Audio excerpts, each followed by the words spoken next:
So it's no secret that the United States is in the middle of an opioid epidemic.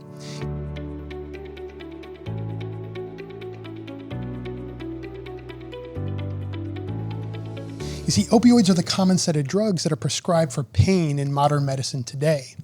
And according to the CDC, more than 45 people per hour die of a prescription overdose. It's far too many people. You see, there's this old saying that history repeats itself, and that's no exception here because opioids were in the medical system back in the 1800s. See, back then in the 1800s, the common prescription for pain was opium. It was in a liquid form called laudanum. And in fact, it was as common as Tylenol is in every household today. I mean, there was even a dosing method for teething infants. And the common prescription was for menstruating women.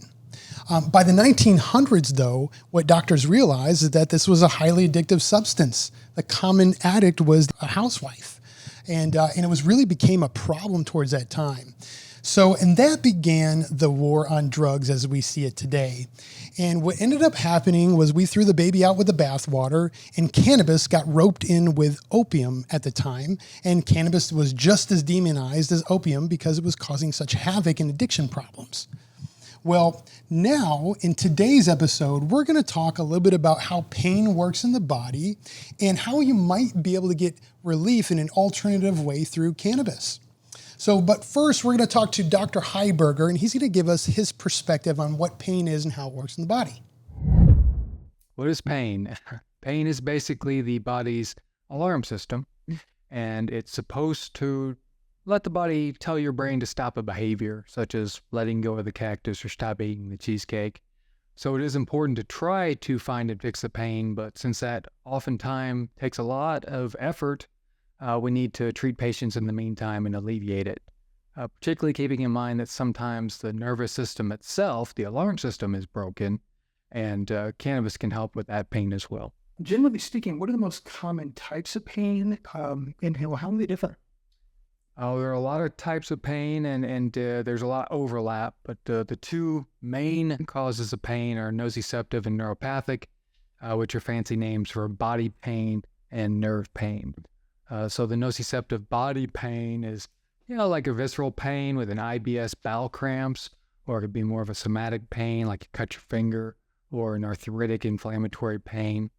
Those are all considered nociceptive body pains, and things like CBD, CBG can help with that a lot of times. The other main type of pain is neuropathic, which is more difficult to treat, okay? But at that point, you do need to add some THC in for most of those types. Neuropathic pain most commonly is due to, once again, a damage to the nerve itself from diabetes or an infection like zoster or pharmaceuticals, unfortunately, can cause that as well, particularly chemotherapeutics. And that's one of the reasons that cannabis is used during chemotherapy, is it actually helps prevent chemotherapy-induced neuropathy. Another thing that causes damage to the nerve itself are vitamin deficiencies like CoQ10 and B vitamins. And that's why alcoholics get a lot of neuropathies.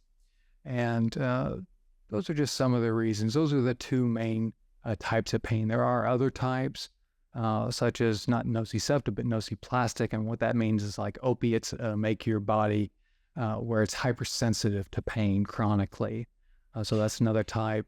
There's ischemic pain, like with the chest pain with a heart attack. Cannabis doesn't help too much with that one. There's psychogenic pain. Cannabis helps a lot with that one. Psychogenic pain is like when I have psychological stress and it leads to a stress ulcer. So I've turned that into a physical manifestation of stress, and cannabis certainly can help with that. And then there's two other main classes of pain, low back pain, which is very common. And it's actually, low back pain is a combination of all the types of pains we've mentioned, even ischemic due to like cigarette smoking, cutting out blood supply to the back. So that's a combination pain. And then certainly cannabis helps with that, particularly the creams. And then headache, which is a completely separate category of pain unto itself. It's a neurovascular phenomenon. Cannabis helps about 50% on that one. Okay. So In modern medicine, what's the most common prescription drug for pain? Well, I would say there are two, one being an NSAID, which is an ibuprofen type, which definitely can lead to some problems with the kidney and liver and, of course, the stomach as well. And then, of course, narcotics. All roads eventually lead to narcotics. And it's pretty well known now. You take narcotics more than a week or two, your endorphins start to diminish and it becomes addictive. Also, it shuts down the bowel slowly.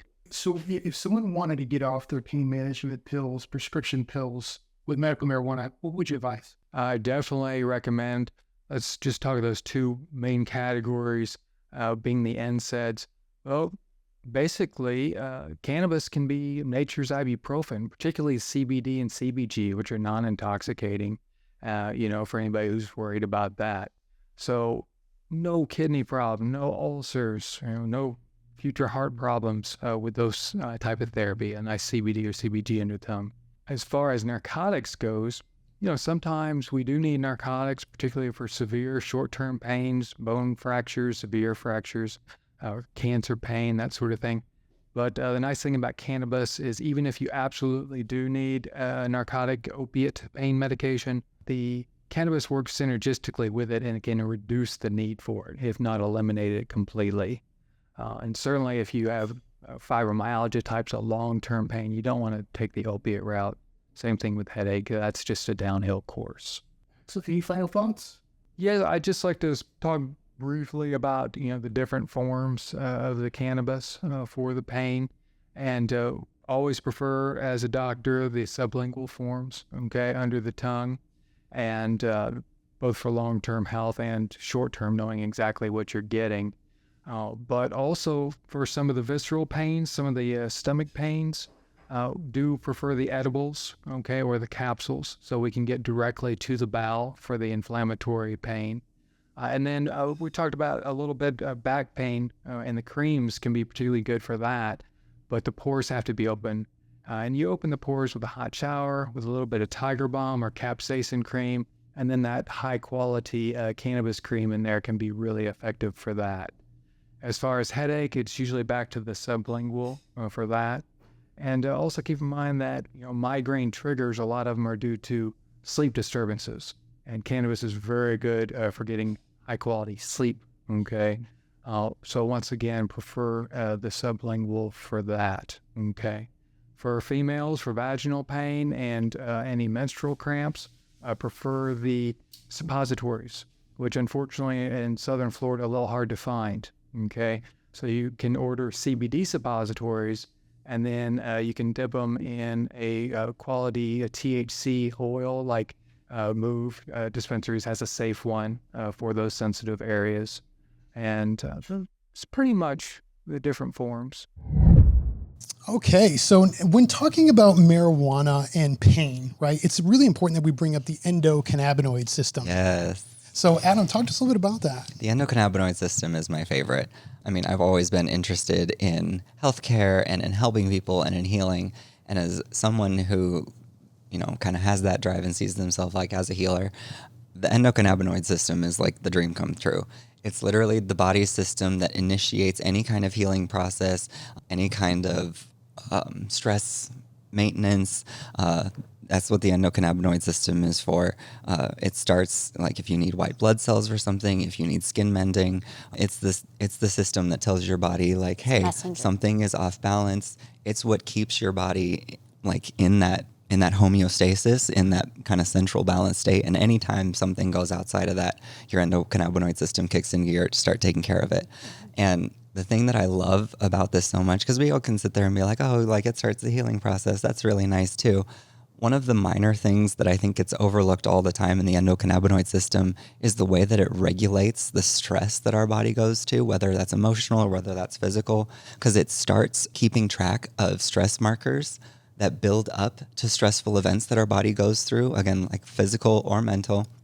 And then when it starts to see that pattern of stress markers repeat itself, it starts flooding your body prematurely with dopamine, with healing, with white blood cells, with whatever it needs, because it knows that traumatic event is coming for your body. And so you get better at handling these stressful situations, or, you get better at healing things that you go through all the time, because your endocannabinoid system is getting more apt and more adapting to it.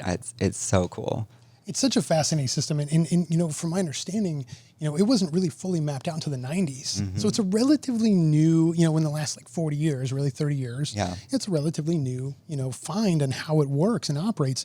And what I think is interesting, right, is the cannabis, when it's metabolized through the liver, that's when it interfaces with the endocannabinoid system. Yes. And when you think about it, right, endocannabinoid, endo means inside, cannabinoid, that's cannabis. That's the parts of the plant. Absolutely. And the endocannabinoid system is something that is inside and is active inside everybody. So whether or not you live the purest white cloth life and you never touch any cannabis or any alcohol or anything at all, you have an endocannabinoid system inside your body. It is operating as well as it can. Thank you very much. And it is producing cannabinoids. And so you do have cannabinoids inside your body, whether or not you've ever touched the plant.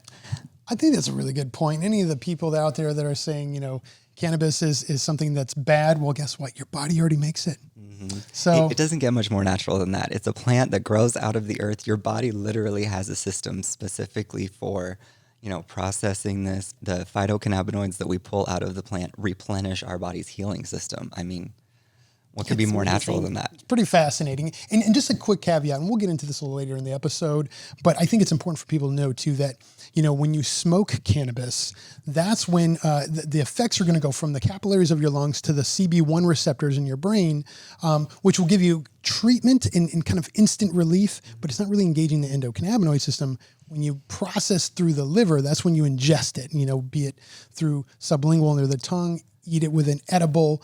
That's when you're going to get more of it down to the liver. That's when it's really going to start interfacing with the endocannabinoid system and rebalancing. Absolutely, absolutely. Because, just over time, as we get older, as we, eat processed food, preservatives, as we eat alcohol, as we take, prescription medications, as, we might need to, it wears holes in our endocannabinoid system. It, wears holes in our natural ability to heal ourselves. And so as we take those phytocannabinoids, as we replenish that, it just kind of fills in all of those gaps and makes your body be able to, heal itself better. So talking about the endocannabinoid system, it's important to talk about cannabinoids now, because there are specific parts of the plant that we can use to get specific effects, right? One are cannabinoids, which are parts of the plant, and the other are terpenes. I think a lot of people out there have heard the term terps. That's kind of the slang term, I guess, for it. But terpenes are a very important part of that process. So let's talk a little bit about that.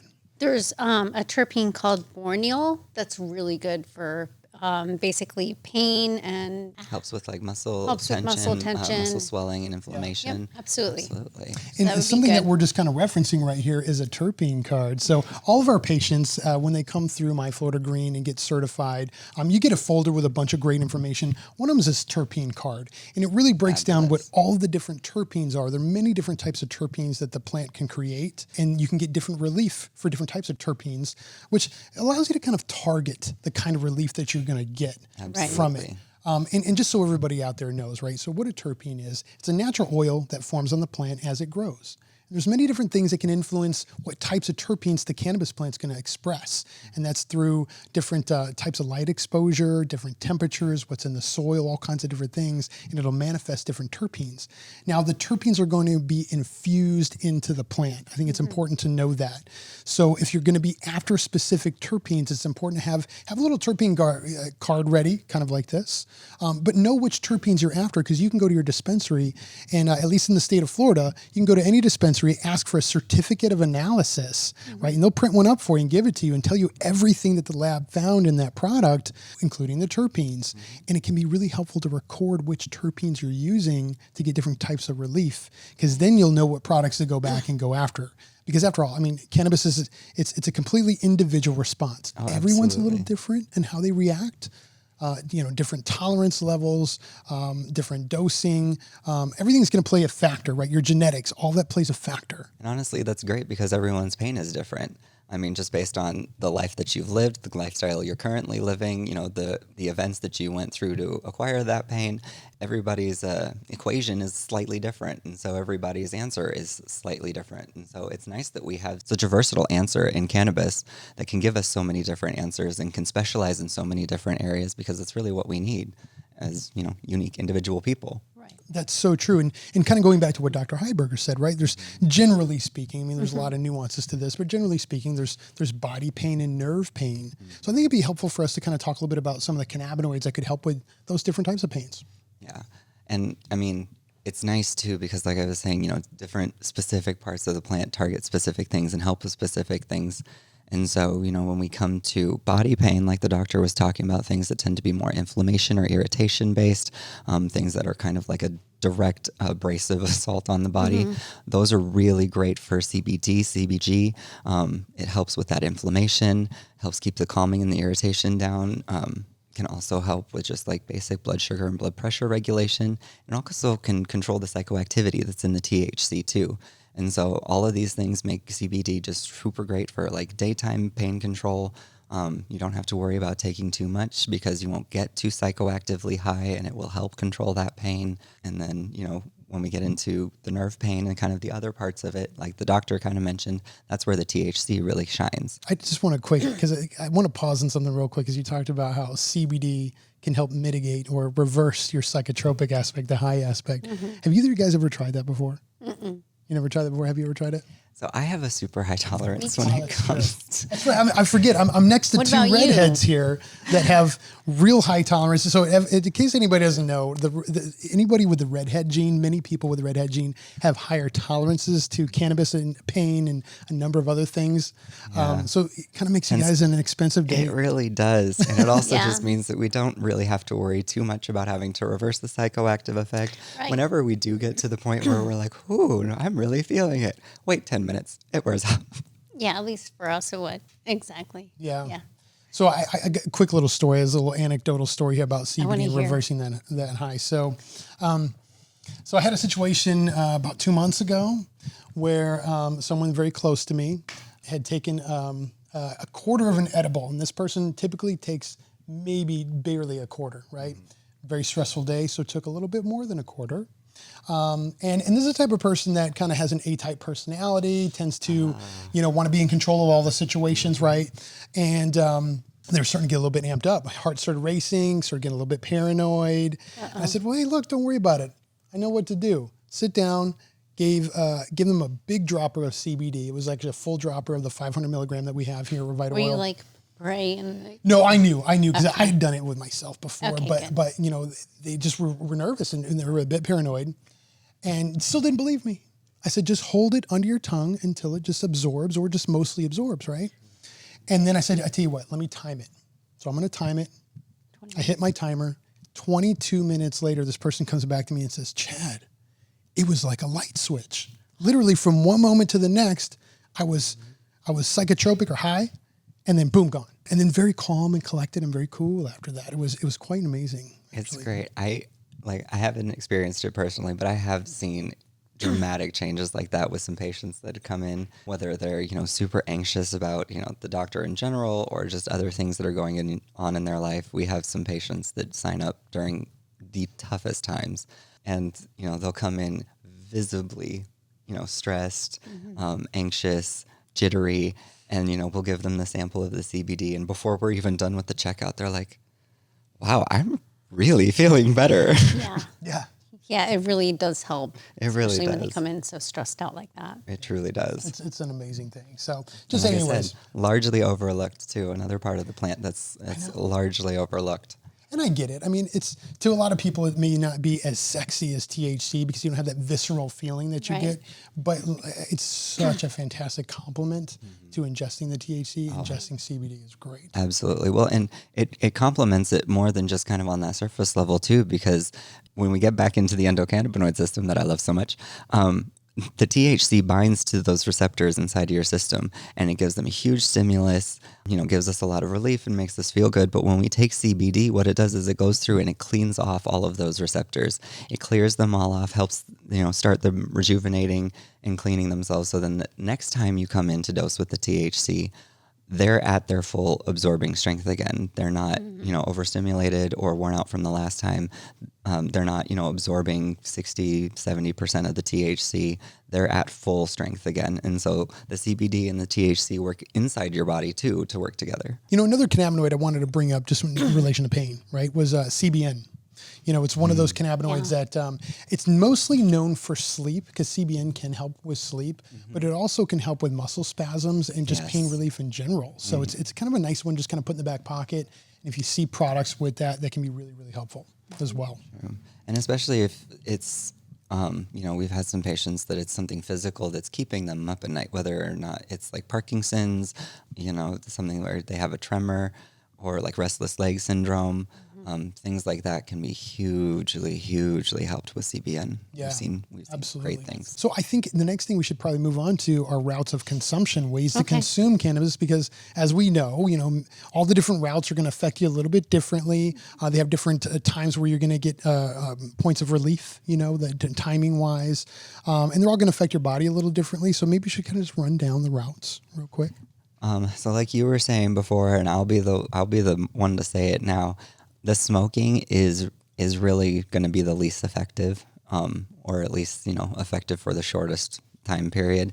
And like you were saying, it's only effective on the surface level, right? We're only cleaning up the pain that we have at the moment.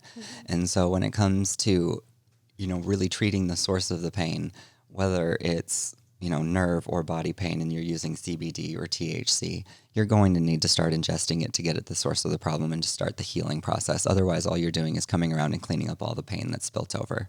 Right. It's like you're constantly, if you're only using smoking or inhalation routes, you're constantly chasing the pain. That's all you're doing. You're just going to be chasing it. Exactly. Now, it will give you instant relief. And and I just want to be clear to anyone out there as well. I'm not saying to have smoking, because look, I get it. If you need the instant relief, that's a great way to do it. Cleaning up that pain is a vital role. It's a necessary thing that we need to do. But it can't be the only answer.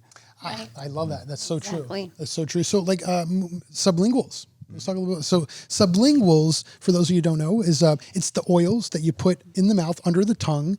You leave it there for at least 60 seconds or so. And what happens is up to 20% is going to absorb in the mucous membranes. When you swallow, the rest is going to metabolize through the liver. That's when it's going to engage with the endocannabinoid system. Typically, it takes about 30 minutes for this route to really kind of take hold and take effect. And it can last anywhere between 4 to 6 hours. That's roughly the relief period you're going to get out of that. So that one can be really effective, and it's less invasive in terms of you're not going to smell it or anything like that. And it can be really great too, because for a lot of people, when they go to take ingestibles, instantly most people go to the gummies, right?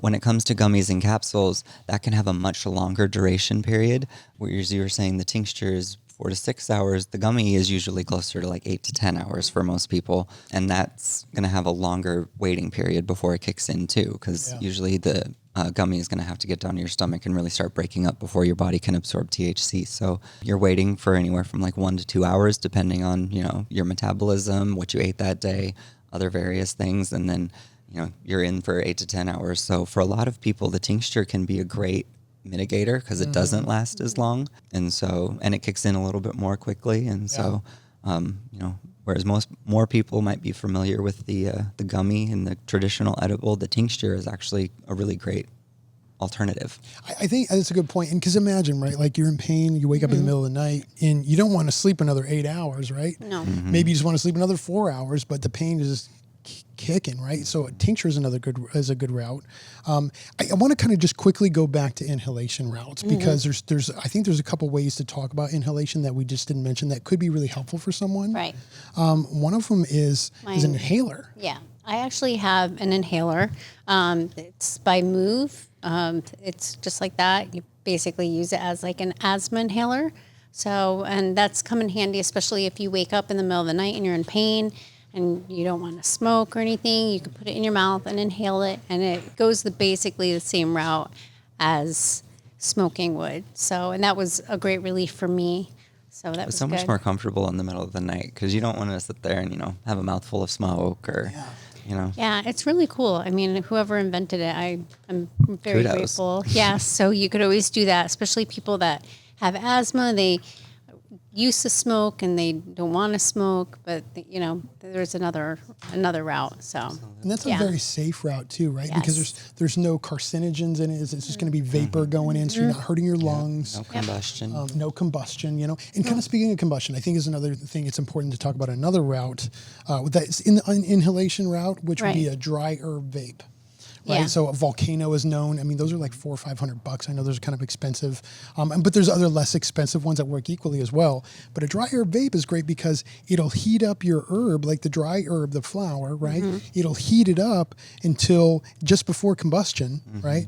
And then you're just inhaling the vapor and not the carcinogens of the smoke. So it's a similar effect to what you get from the inhaler, but just kind of a different way to get there. Absolutely. No, it's nice because it's that really, like you said, really controlled temperature. They can even kind of tweak it a little bit depending on the device. Some are more expensive than others, but the more expensive ones, I know they can tweak it to very specific temperatures so that you're like targeting specific terpenes then to bring out in the flower. Cannabinoids too. Cannabinoids, yeah. And so the dry herb vape can definitely be a really good resource for people, but it can be a deep rabbit hole to jump into. It can be like it's important to there's a guide you can download online that'll show you the different temperatures for the different cannabinoids you can get out of it from that. So it's a really helpful way to do that. One other thing that I think we should talk about is that's probably overlooked a lot are topicals. Yes. There's a lot of relief people can get from topicals. Yes. Absolutely. I mean, topicals, people go one way or another. They either like really love them or they kind of just write them off altogether. One new thing that we try to really kind of make sure that people are educated on that we've started seeing are transdermal topicals. And these are specifically engineered to break through that blood-skin barrier and help you absorb more of the product. And so they can be really, really effective. And we've seen patients, especially the ones that come to mind, not just general aches and pains, but I've even seen patients that are, suffering from migraines. They'll sit there and they'll put some at the base of their spine and then, on the temples on each side of the head and, maybe take an inhalation to take the edge off the immediate pain. And they say that can curb a migraine even in its tracks. And so it's huge. Yeah, I had a patient the other day that came in. She had shingles, and she said that she used the THC topical, and it really helped with that. And it helped so well. Her friend also had shingles, and her friend used it as well, and it gave them a lot of And that can be huge so relief painful. because nothing else was really working for her at the time. And so when she used that, it was like she was so happy about it. It made me happy to hear that made a difference because I know a lot of people that have had shingles. And it's definitely not fun. It's very painful for everybody. I've seen So it can be really miserable. yeah, so that was a really good information because I'm thinking, oh my goodness, that makes sense. It's like anti-inflammatory. It helps with pain and everything. So that also can be something people can use when it comes to skin irritations and shingles, stuff like that. And the transdermal can really help with getting, more THC topicals into the mix. But, you're still paying attention to if it's like an inflammation-based thing, I want to make sure that CBD is in the topical because the THC will help with the pain, but we still want to address the problem. And so if the problem is inflammation, we need to get that CBD. Absolutely. Right. And then there's another form of another route of consumption. It's probably lesser talked about, but Dr. Heiberger really spoke highly of this route, especially for women with menstrual pains and things like that, which are suppositories. Unfortunately, in the state of Florida, they're kind of difficult to get their hands on because our dispensaries don't make them anymore. But fortunately, we have a fantastic video from our very own Laura Garrelay, who's going to show us how she makes suppositories. Hi, today we will be making medical marijuana concentrate gel caps or CBD gel caps. The materials that we need for this today are going to be some vegetable capsules. You may purchase these at most pharmacies or even grocery stores have them as well. We will need something to put our finished product in. I am using a glass jar. Our concentrate, This could be medical marijuana concentrate, which you may purchase at a medical dispensary. If you are looking for a CBD distillate concentrate, you may also purchase it at a dispensary or most CBD and hemp stores. We will also need a mug that will be withstanding hot water, as we will need to be putting our concentrate in the water to release some of the product, so it's an easy flow. So now that we filled our cup, we're going to let this sit for 3 to 5 minutes. All right, our time's up. We're going to be taking our distillate out, our concentrate out. I do want to mention that you want to wash your hands thoroughly before beginning this process. So we're going to begin by opening our gel capsule. So a very small amount is really what we need here. I like to measure about half a rice size is about my measured or my preferred dose. So what you want to do is slowly push the back. I like to use my finger just to slowly push. A very small amount is what we're going for here. I like to sort of measure about half a rice size. So I'm going to gently squeeze in here. And that is perfect. And then we're going to get the other end. And gently tight. And there it is. And now that we've inserted both ends in here, we're just going to put it into our jar that would be keeping our gel caps in. So some of the ways that I like to use my homemade gel caps are, one, for my menstrual cramps. I like to use these to help alleviate some of the symptoms. I use them actually as suppositories to help alleviate some of those cramping and the discomfort. I also personally like to use them when I'm feeling some aches and soreness from working out. They're just a little bit stronger than my regular CBD tinctures.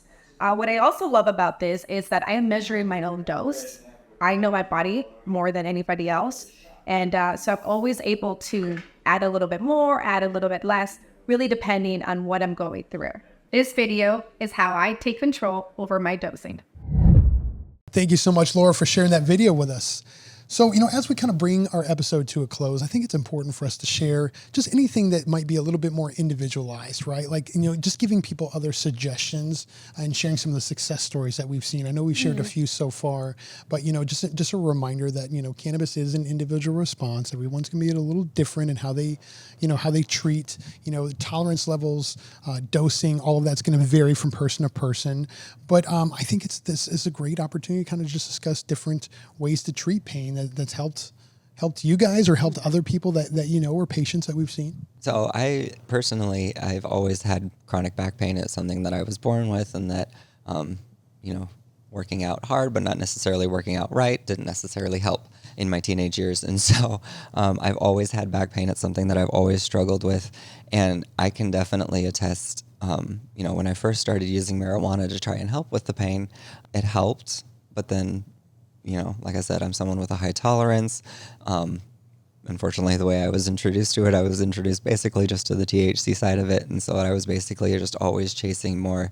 And it was basically, I got to the point where I had to choose between being like super high functioning and, very clear of head, or, being free of pain. And so it wasn't until I really started introducing the CBD into my regimen and getting that in regularly that it made an entire world of difference for me.